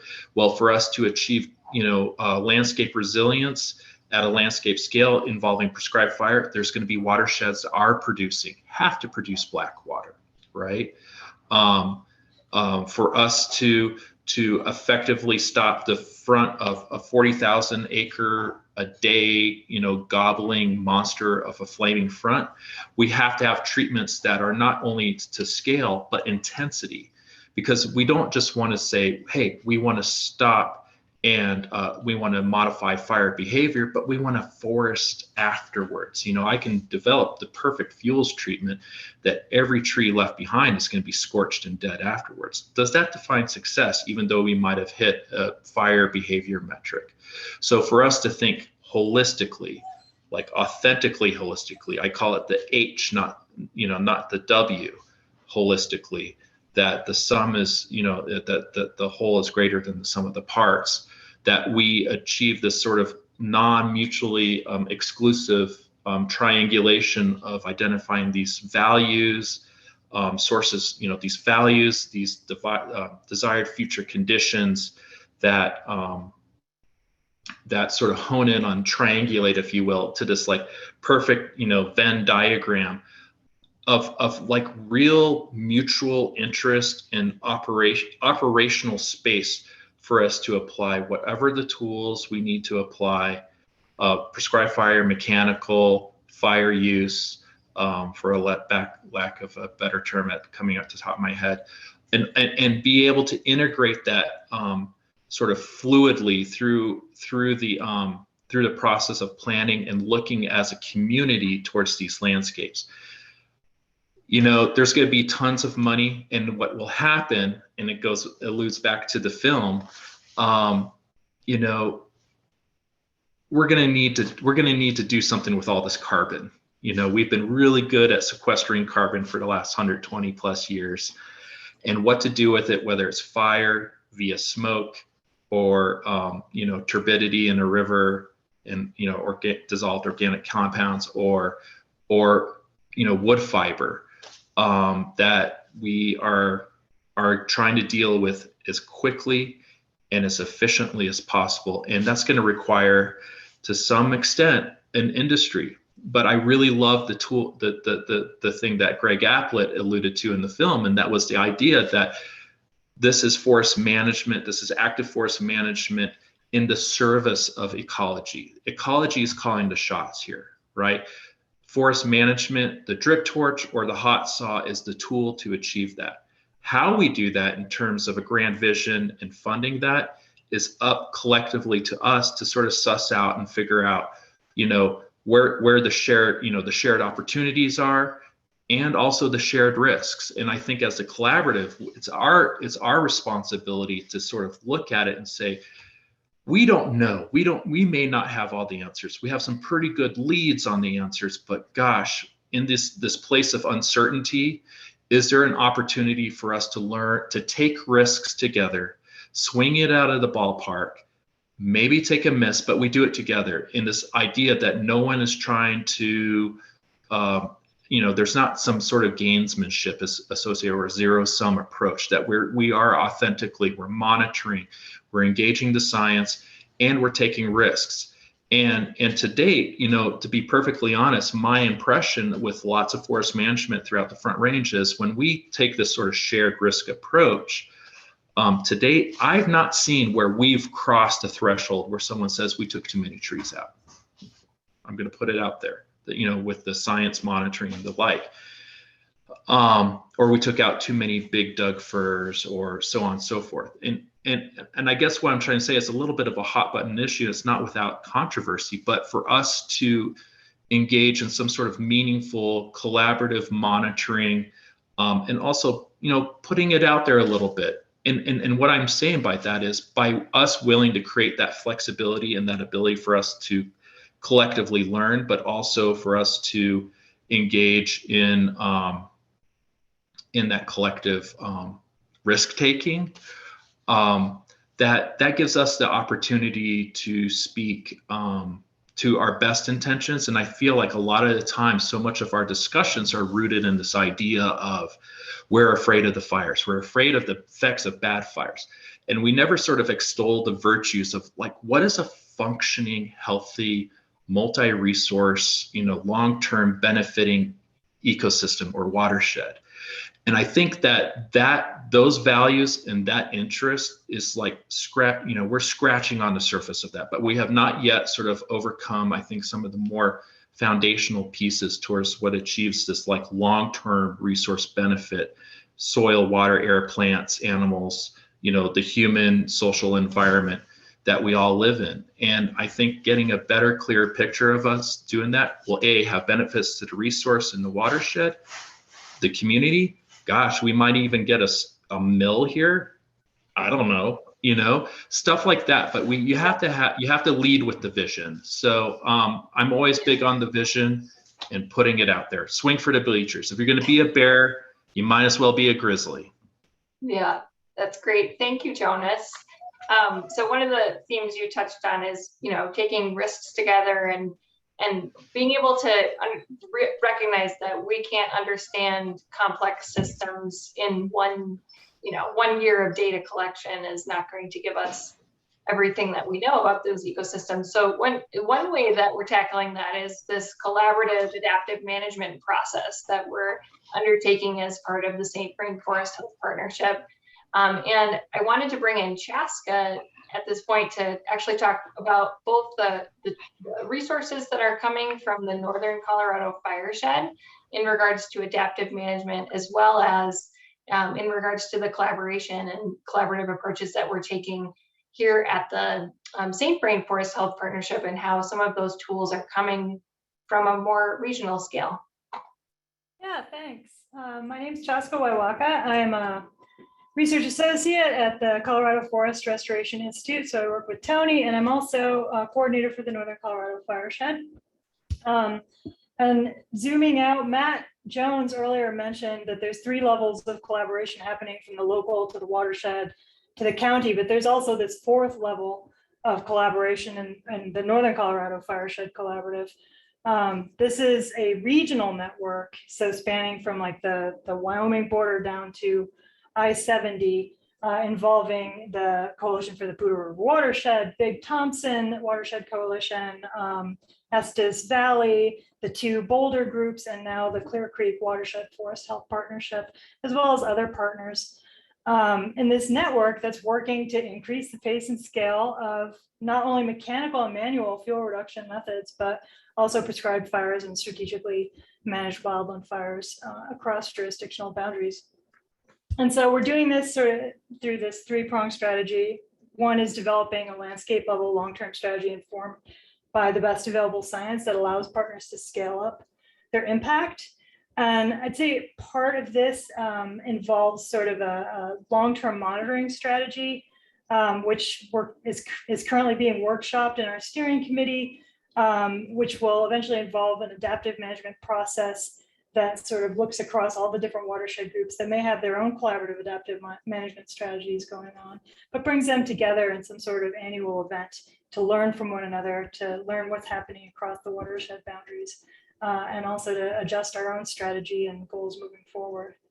A second piece of that strategy is coordinating and building local capacity to implement more robust forest treatments and prescribed burns at larger scales, because that's what's needed. That's what we keep hearing. And we have various partners that are more focused on this kind of capacity building piece, like the Ember Alliance. And then the last piece, and which is so important to this event in particular, is increasing the understanding of and support for and engagement in landscape level fuel reduction and wildfire mitigation work.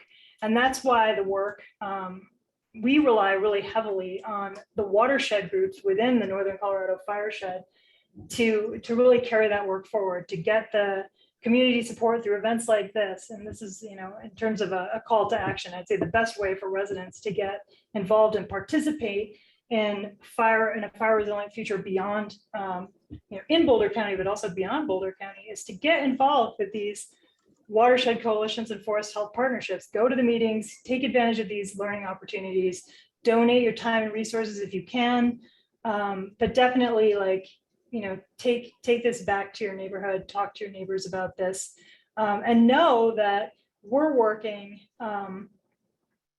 to ensure that the efforts that you make here at the local level are being scaled up to make a difference across the landscape, which is really where we need to be working to make a difference in wildfire behavior. Thanks. Awesome. Thank you so much, Chaska. A great reminder that we have to address the scale of the problem. The scale of the problem solution needs to be the scale of the problem. So good reminder of that. And so I wanted to now finish up with Matt Jones, just to give one last reminder, since he kicked us off here, with a call to action for all of you listening. Yeah, so thank you, and thanks for this. This is a great deal. Thanks for putting this together, Jessie and the Community Foundation, much appreciated.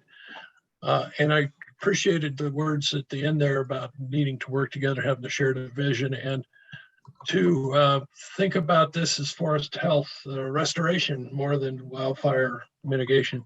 In fact, that FIRMWORM acronym is, I was in the state senate and I moved the names around so forest health would lead in those grants, forest restoration actually in that. That's so important, but this doesn't happen without people. So we talked about the financial capital for this. The social capital is so critical. And so I noticed just from the chat and comments, many people on this live in the mountains or live in Boulder or near the mountains.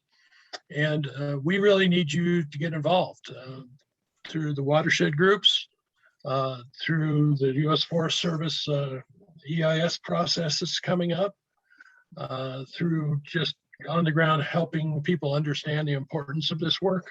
And it is really, to me, forest health work. If you look at Ponderosa Pine Forest, which is what I'm most familiar with, there was a fire history study by a guy named Tom Veblen a few years back, and in 1912 our fire stopped about the time the U.S. Forest Service started having the big blow up happened in 1910, and they tried to put every fire out by 10 o'clock the next morning. It's called the 10 a.m. rule, and it happened here in Boulder County. And just so people know that there's that kind of fuel load problem, if you go out and look just as you take a hike, you'll see it. it's all over. You know, there's a dog hair forests and the stuff they talked about in the film. They showed pictures of the mixed forests. And so your activity, even just having a beer with people or coffee, is just critical to start building this social strength that we need. And it takes time, it takes effort. And I appreciate the watershed group stepping up to do that. But it also takes you. And, you know, you can do a lot if you get going on this kind of thing. And people in the mountains particularly have a vested interest, but I'm just gonna be blunt. Boulder's lucky.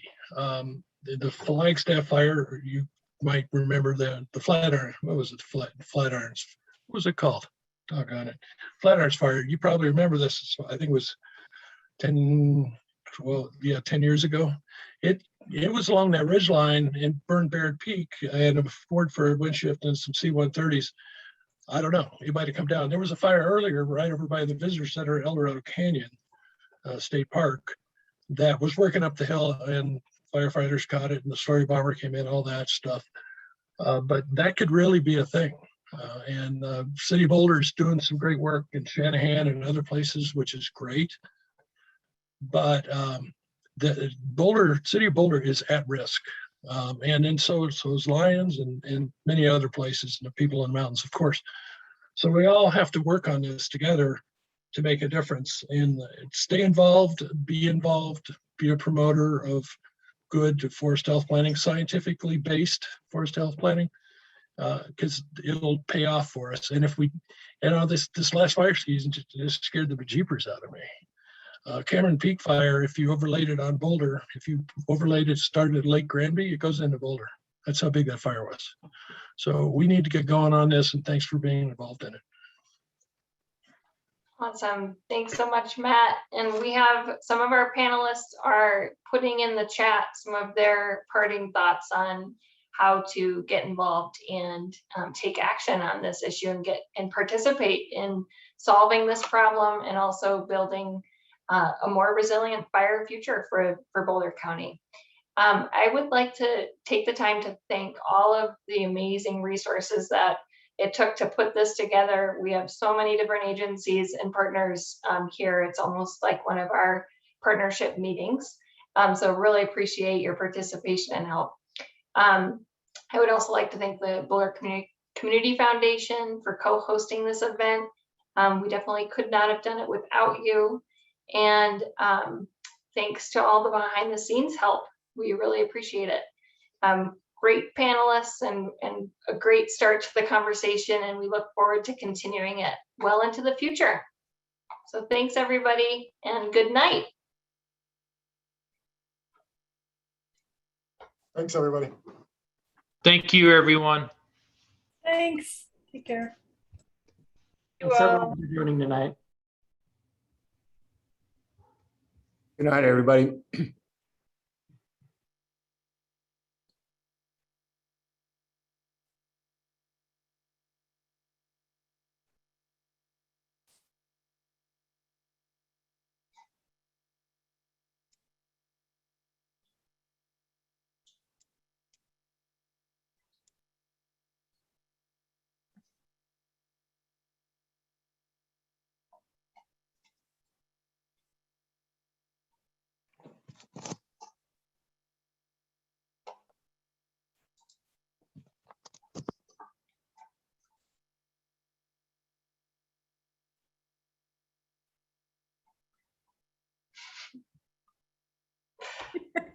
Way to go, everybody. Thank you, Maggie. Does it make sense to have a conversation now? I think there's still a few attendees. Give me a second. I'll remove the attendees. Huh. The power. Come here. Sadie really enjoyed the whole presentation. Do you see all? Yeah, do a fucking debrief. You got your therapy dog. Totally. I have my cat. She was almost a attendee in the panel. Right. How are you doing, Hannah? I think you can leave Steve or promote him as a panelist. Do you want to stop recording too? Yes.